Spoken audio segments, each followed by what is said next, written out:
Hi mga paps, for today's video, gagawa na naman tayo ng puso. Ay pumapag-ibig ang mga customer, maski hindi naman Valentine. Pero talagang dapat naman ganun, maski hindi Valentine, ay kailangan talagang araw-araw nating mahal yung ating mga mahal sa buhay. Kaya naman shoutout sa aking my loves, talaga namang kumusta ka dyan?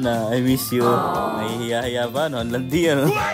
At ito na nga mga paps, balik din po sa pagkagawa ng stand. May mga video na po tayo na nasabi ko na rin na nakaraang gumawa ako ng puso na kulay pula. Ito naman po sa pusong ito, ang gagamitin naman po natin mga bulaklak ay kulay puti. Kaya nag-order naman po nito isang babae, pang regalo naman po niya sa kanyang nanay. Birthday po niya ng kanyang nanay, bali nagbabakasyon po yung nanay niya dito sa may Qatar. Sila po ay Kazakhstan. Kazakhstan ba? Hindi ko sure pero something na ganon, parang doon sila sa parte na yon. Isang linggo pong pinag-usapan to, kaya lang ang naging problema yung payment, one day before nangyari. Siyempre, hindi naman po kami basta-basta pwedeng maglabas ng mga ganun karaming bulaklak. Hindi mabili, masasayang lang, masisira. So, itong stand po, nung simula nung nag-order si madam, ay niready ko na siya agad. So, medyo mabusisi yung paggagawa natin ng stand. Ay, nung mga panahon pong ginagawa ko yung stand, hindi pa siya bayad. Sabi ko na lang, kung madil man, edi okay kasi tapos ko na yung stand. Hindi naman, edi walang problema. Next time, baka may order ulit. Ang naging problema, late na kami naka-order ng mga bulaklak. Pero pagka po bagong dating yung mga bulaklak, maliliit pa po yun. Kumbaga, naka-close pa siya. Po, wala kaming oras para maibabad siya sa tubig para bumuka ng kaunti. Deliver sa amin yung mga bulaklak umaga, tapos ito nga po gabi ginagawa namin. Ito po, maski na nung pagka-deliver ng bulaklak ay hindi na talaga nahabol yung pagbuka ng mga bulaklak kasi nga late na. Kaya po nung mga panahong ito, medyo paibay pa po yung tusok ko ng mga bulaklak kasi hinahanap ko yung anggulo ng mga bulaklak. Po, meron po mga sukat na sobrang liliit, may mga naka-close, tapos may mga malalaki, iba-iba yung sukat. Sa lahat, yung pataan kong bilang ng bulaklak, yung kasama sa budget, napasobra ng matindi dahil sa sobrang liit ng mga bulaklak. Hindi naman po siya nalugi, kaya lang para kami nagbigay ng 20% discount. Pero okay na rin po yung nangyari kasi isa siyang naging malaking aral sa amin. Tulad nga po namin nagsisimula pa lang sa flower shop, kumbaga hindi naman pwedeng basta-basta maglabas ng mga bulaklak. Mga nakaraang order po kasi ng mga ganito, yung heart, yung tatlong mga heart na yon, meron kami mga pataan na araw para mapabuka ng maayos yung mga bulaklak. 2 araw sila nababad sa tubig, kaya yung buka ng bulaklak magandang maganda. Kaya yung estimated na bilang ko dun sa mga roses ay sumakto dun sa mga puso. Pero teka lang, at nung mga panahong ito